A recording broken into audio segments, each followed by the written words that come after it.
his title was Associate Researcher at NYU, which means basically they give you the NYU hat, but they give you an empty office, 10 by 10 with a phone, and that's all. And if you want to do research, you need to wait in line when the microscope is available, when this lab is available, this lab is available. Now, he's the boss of the department. He has a $5 million bone lab. He has about 20 postgrad students working for him and all the employees. And I can tell you, and he's young, he's 37 years old. Before he gets to 45, he will be the big boss of the whole NYU. That's my prediction. Very bright guy. But what he always tells me, and he tells that in public, he says, 80% of what I got is because of you.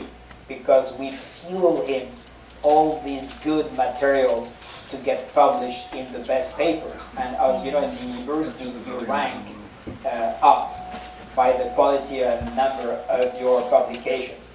And if he didn't have this good fuel to get all those publications, he would not have been where he is. Of course, he's also there because he's a very bright guy. But we've been working in great synergy all those years, and we will continue to do so.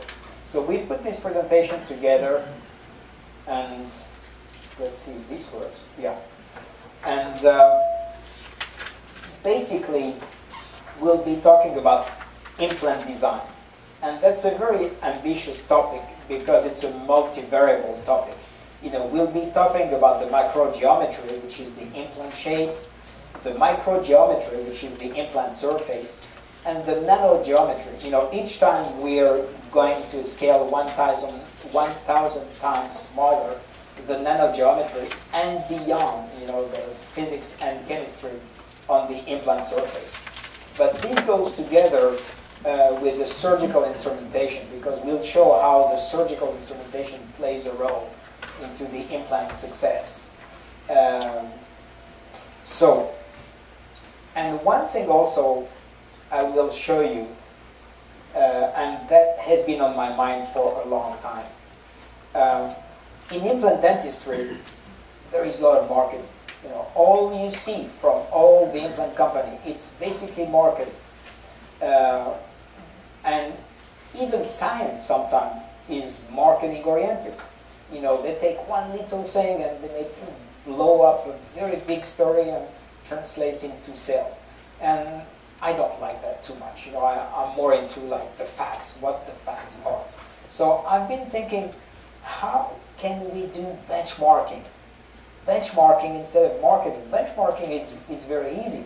You want to benchmark different computers? All right, no problem. You load the same Photoshop file, a huge file, you apply the same Photoshop filter. The first computer will finish crunching the numbers in 7 minutes and 30 seconds. The second computer is in 6 minutes, and the third computer in 5 minutes. The third one is the fastest computer. Those are objective numbers. There's no hiding around the bush. You want to test whatever, dishwasher. So they put a robot that opens and closes the dishwasher. The first one is made in Germany. It's gonna last 1 million cycles before you have a problem. The second one made in China, you just open it from the box, it's not even working. So this is benchmarking, but it's very difficult to get benchmarking in implant dentistry. But actually, it's not, and that's what I'm going to show you.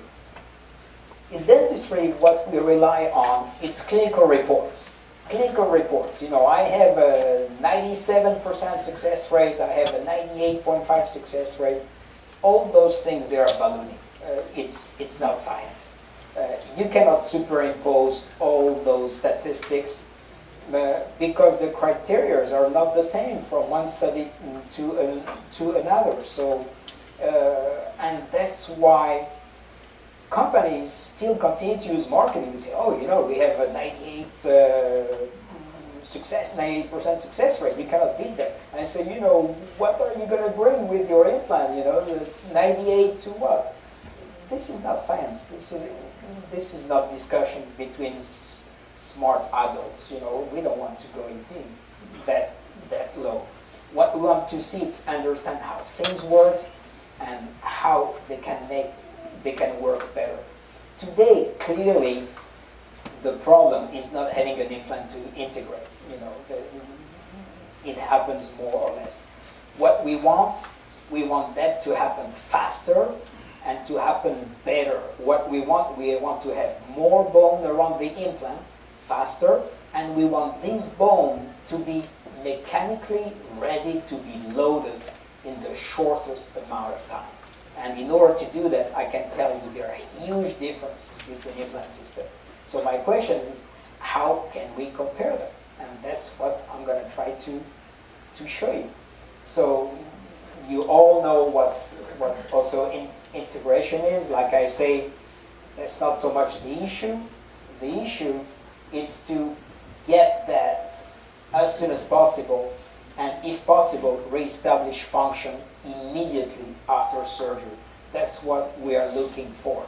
The days of waiting 3-6 months, putting the implant to sleep, this is over. I mean, the people who are doing that still, they are, lost in time. We don't want to do that. So, what's amazing is that after 40 years of publications, there are still lots of questions that are not answered. Like, what the underlying fine mechanisms are. To make a long story short, the more we learn, the more we have questions, and the more we realize that we know so little. So that's why when you deal with science, the older you get and the more humble you get. And I think it's a good thing. Also, if we look at the history, we'll see that all kinds of designs are in the nature. Sometimes they are very contradictory. So it shows like all those guys, they've been developing a blind library. The designs, they were driven by marketing more than by objective data. And that's what it looks like. So the design, as we say, it's an ambitious topic. We'll start with the macro geometry because it plays a role, very important role.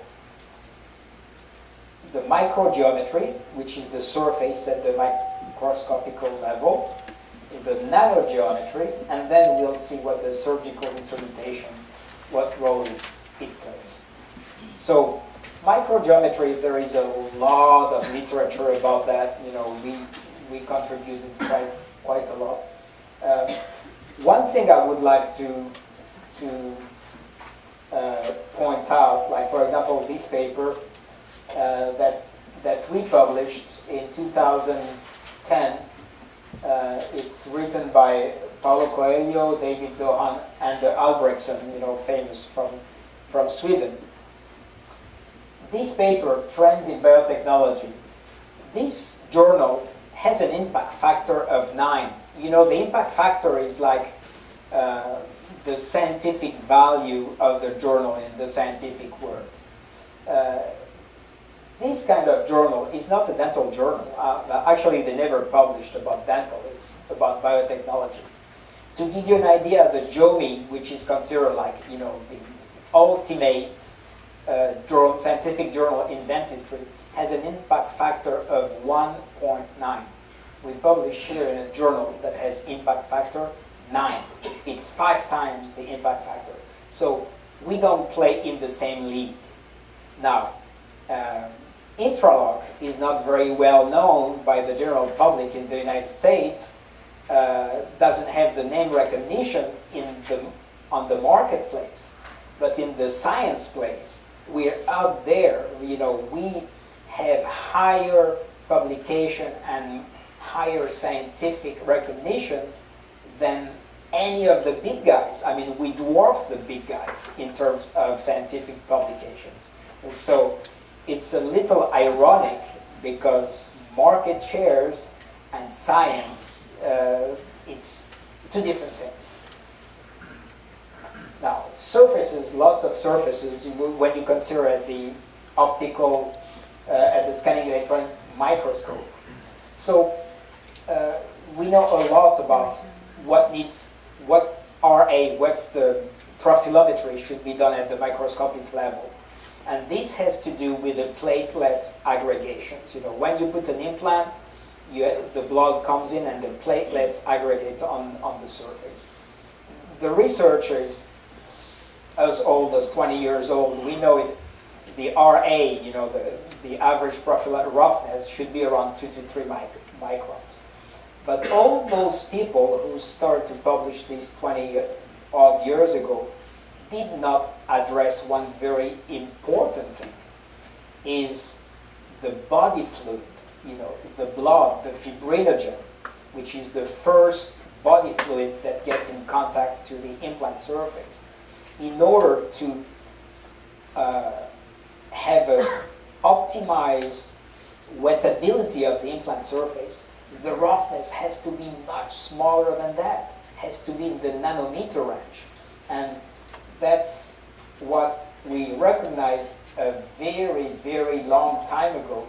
And what is very rewarding to us is that we see that now the big companies, like for example Straumann or Astra, start to publish in the scientific journal, still not in the dental journal, in the basic science journal, they start to publish data about the importance of the nanoprofilometry of the implant surface in order to get the protein absorption.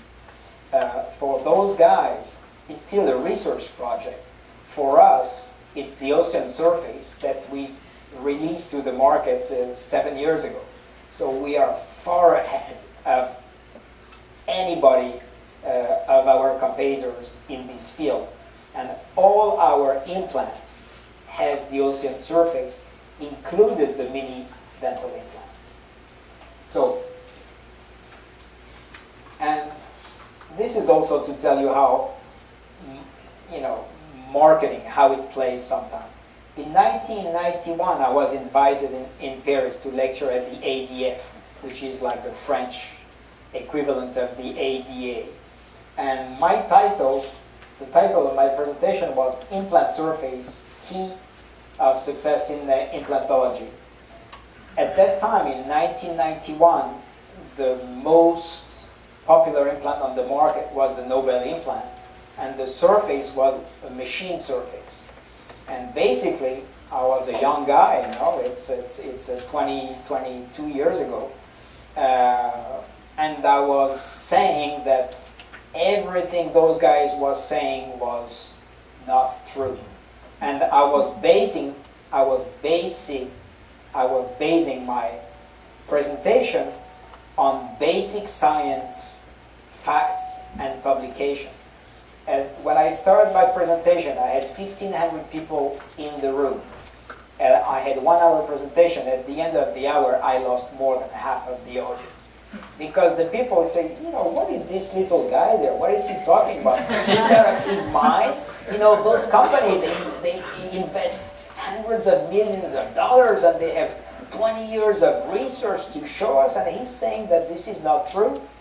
But, you know, history has proven me right, because 2 years later, Nobel bought Stereos to get away from those lies, and the company Nobel, as it is now, it's more Stereos company. They just kept the Nobel name, but everything else, the implant design, the surface, and so forth, they are from the Stereos company. So I was 100% right. But I was a young guy, a single guy with no recognition. I didn't have any personal work out, so it was unknown guy who was showing facts against the marketing machine of a multi-million-dollar companies. Of course, I didn't have the weight to compare, so the people were saying, you know, that cannot be true. So Now, how to compare surfaces? We were talking about benchmarking. So, David Dohan published a few years ago, a couple of years ago, I think 2-3 years ago, in a Journal of Oral Implantology, some ID cards of each implant company. That's how the ID card looks. This is the Nobel surface, the T-Unite surface. So what you have here, you have a spectroscopy of the implant surface with the analytical composition of the surface. And it shows you that you have phosphorus contamination. This comes from the anodization process. And you have some residues of sulfur and fluor, some nitrogen, 20% carbon, some oxygen, and some titanium. This is the OJ spectroscopy. It tells you the elemental analysis from the top of the surface down into the surface a few angstrom through the oxide layer. This is a interferometry in order to get you knowledge of the texture, microscopic texture. This is scanning electron microscopy at different magnification. So you see here a medium magnification, that's how it looks like. But if you increase magnification to see what happens at the nano level, you see that it's smooth as a mirror. They don't have any nano profilometry at all. So that's the ID card, how it goes here. It's a grade 4 CP implant. It's a microporous. It has some contaminations, and it has no nano profilometry at all. Let's take a look at our surface. What do we see here? First thing we see is that extremely clean surface. We have the titanium, oxygen, lots of oxygen, 57% of oxygen make the surface. Carbon, very low. Basically, this is the carbon from the air, from the carbon dioxide. And what you see, you have a calcium phosphate, about 3% calcium phosphate. But as you can see here, very high magnification, 100,000 times. You remember the Nobel surface, 100,000 times. It's flat as a mirror. But you don't see any particle.